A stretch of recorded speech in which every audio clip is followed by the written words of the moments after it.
Bonjour, Franck Daou, je vais vous présenter assez rapidement comment mesurer un amplificateur. Alors vous voyez sur cette vidéo en fait, la mesure va ici reposer sur un analyseur de réseau vectoriel. Euh, donc le document que je suis en train de commenter, vous allez le trouver sur notre modèle. Il s'appelle fiche mesure amplificateur. Alors, n'hésitez pas également à regarder la fiche spécification amplificateur qui explique les différents termes. Je ne vais pas faire de vidéo dessus puisque je pense qu'elle est assez claire. Donc, vous voyez que là, on a un VNA qui est un VNA 4 ports. Alors, en fait, j'ai uniquement pour mesurer un ampli besoin d'un VNA 2 ports. C'est grandement suffisant.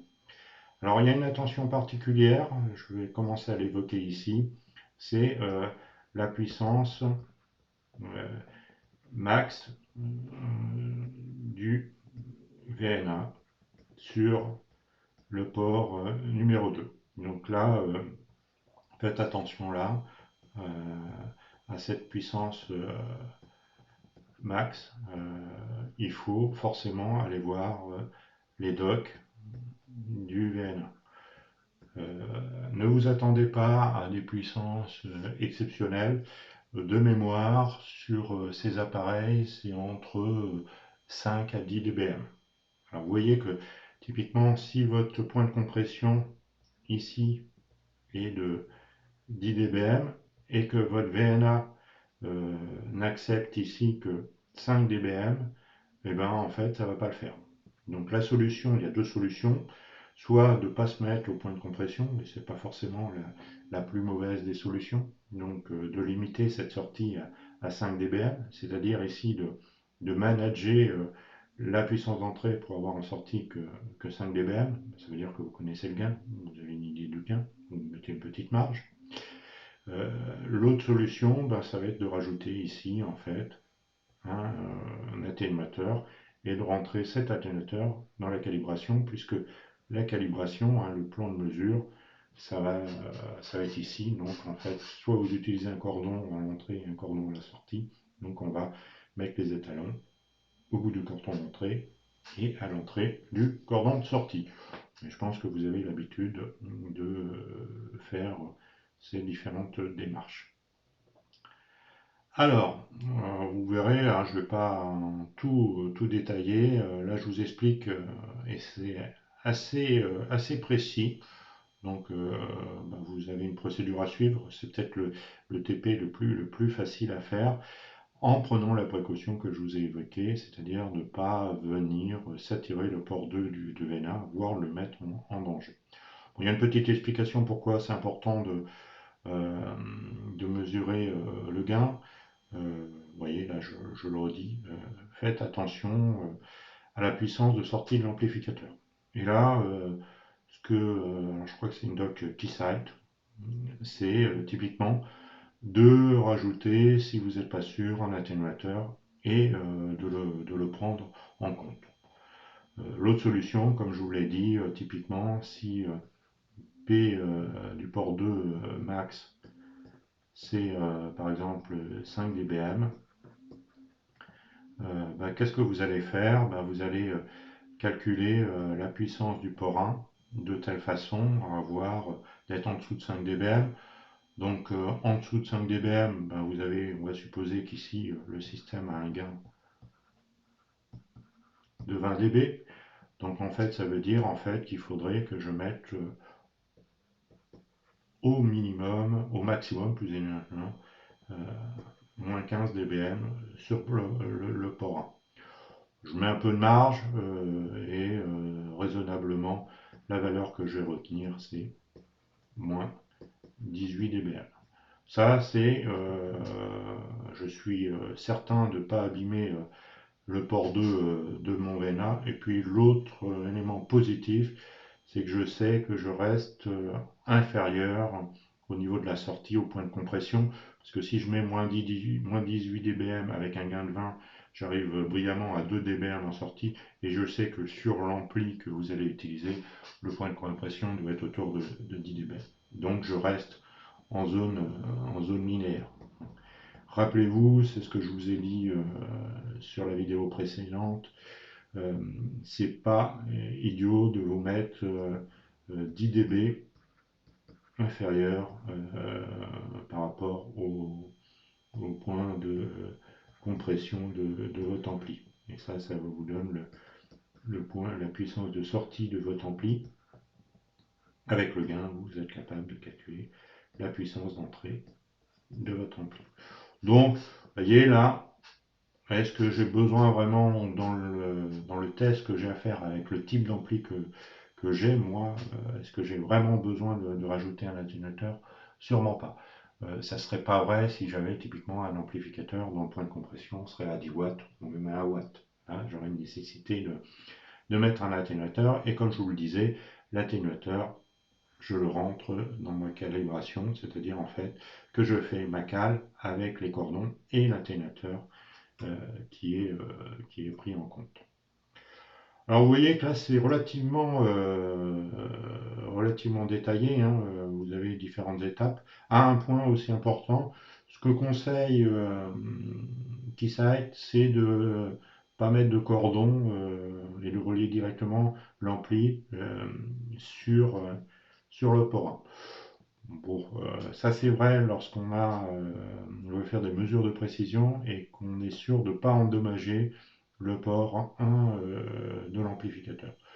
Nous, je préférerais qu'on mette un cordon et les paires de ce cordon seront pris en compte par l'atténuation. Éviter de le mettre en liaison directe. Alors, c'est un avantage, c'est qu'il n'y a pas le phénomène que lorsque je bouge le cordon, je modifie un petit peu la mesure. L'inconvénient, c'est que si je force sur ma connectique, je détruis le port 1 de mon VNA. Et vous savez qu'un VNA, c'est pas 10 000 euros, mais c'est plutôt 40 000 euros. Donc c'est quand même assez embêtant de faire ça. Si je veux pas le faire, il faut que je mette un peu de plomberie, c'est-à-dire un adaptateur. C'est aussi une des solutions. Tout ça pour vous dire que vous avez quand même là une procédure très détaillée. C'est pas vrai pour, euh, pour, chaque, pour chaque élément. Donc je vais vous demander de la suivre. Je crois qu'il n'y a rien de compliqué. Donc vous pouvez l'appliquer sans aucune difficulté. Donc là c'était pour le gain. Pour l'isolation, ben, c'est à peu près la même chose. Sauf qu'en fait, ben, maintenant c'est le port 2 qui va émettre et c'est le port 1 qui va recevoir. Alors généralement on ne met pas en danger le port 1 puisque l'isolation généralement est beaucoup plus importante que le gain. Donc on ne risque pas d'avoir plus de puissance sur le port 1 que sur le port 2. Donc ça veut dire vraiment qu'il y a un vrai problème sur votre ampli. Ah, je ne l'ai pas dit, bien évidemment, il y a votre amplificateur, c'est un élément qui va être constitué comme ça, et vous allez avoir une alimentation DC. Alors, il y a un certain nombre de règles pour l'alimentation. Typiquement, ce qu'il faut faire en premier, je crois ce que je raconte, hein. Le 1, c'est de relier la sortie alors au port 2 ou au port 1, c'est-à-dire à 50 ohms, hein. Ça veut dire ici mettre le port 2 au port 1. 2, d'alimenter votre ampli et pas l'alimenter avant, parce que si vous l'alimentez avant et votre port 2 non relié, ben en fait, vous avez ici un court-circuit et toute l'énergie réfléchie revient en fait de l'ampli, ce qui peut détruire votre amplificateur. Et le troisième point, qui est éventuellement moins important, ça va être de relier le port 1. Alors on peut permuter les points 3 et 2, ça n'a pas vraiment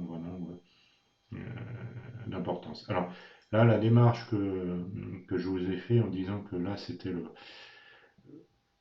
le port 2, c'est lorsque je mesure le gain. Si vous mesurez l'isolation, vous inversez port 2 et port 1. Mais vous avez la démarche et je crois que je le mets, voilà, vous l'avez là. Connecter la sortie de l'amplificateur, alimenter l'amplificateur, connecter l'entrée de l'amplificateur. Et bien évidemment, dans l'autre sens, vous déconnectez l'entrée, on supprime le DC et je déconnecte la sortie. Donc vous inversez le process. Ça, c'est important. Alors, avec les petits amplis que nous on va utiliser, c'est pas essentiel.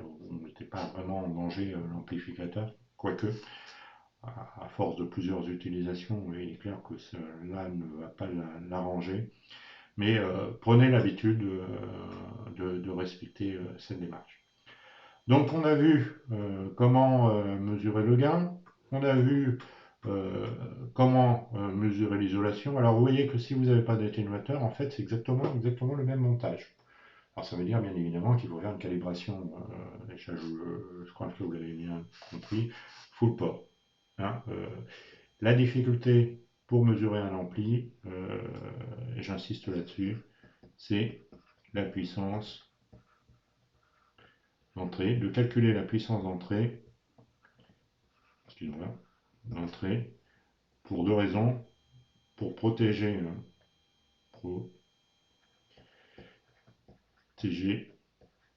le VNA et pas dépasser,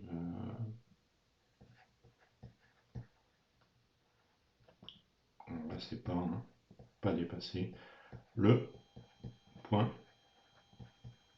de compression de l'ampli. Donc s'il y a une difficulté, elle est là. Donc une fois que vous avez compris ça, vous ne prenez pas beaucoup de risques à mesurer un ampli. Mesurer l'adaptation, bah ça c'est relativement simple, hein, puisque ça va être le S11 et le S22, donc toujours le même montage, c'est assez rapide. Là j'ai fait tout un baratin, mais je pense que c'est pas nécessaire. Mesurer les points de compression, donc là c'est une méthode un peu particulière. C'est exactement le même réglage, mais on va utiliser une capacité du VNA qui consiste à faire, au lieu de faire un balayage fréquentiel, il a la capacité de faire varier la puissance en entrée. Et ben en fait, ça va nous permettre de mesurer ce point de compression. Le point de compression, c'est lorsque le gain va chuter de 1 dB. Donc là, je vous explique aussi un peu la démarche. Vous mettrez à votre fréquence pour ceux qui ont un peu de temps pour faire cette mesure. Donc je pense que ça marche. J'avoue que ne pas forcément l'avoir testé. Alors j'extrais aussi de la doc des VNA RS, Rode et Schwartz, la démarche pour mettre directement le marqueur. Donc n'hésitez pas aussi à aller voir la doc, hein, pour avoir un petit peu plus d'informations. Voilà, je n'ai pas grand-chose d'autre à vous dire. Si vous avez compris que l'un des paramètres les plus importants lorsque je fais une mesure d'un ampli, c'est de calculer la puissance que je soumets ici pour pas détériorer le port 2 et pour pas être dans le point de compression. Et si je veux mesurer un gain qui est significatif, je mets 10 dB en dessous du point de compression. Et je vous rappelle que le point de compression pour un ampli est défini en sortie. Je vais mettre fin à ma vidéo ici et je vous recommande aussi, si vous ne l'avez déjà pas fait, d'aller voir, de lire la fiche de spécification amplificateur. Je vous remercie de votre écoute.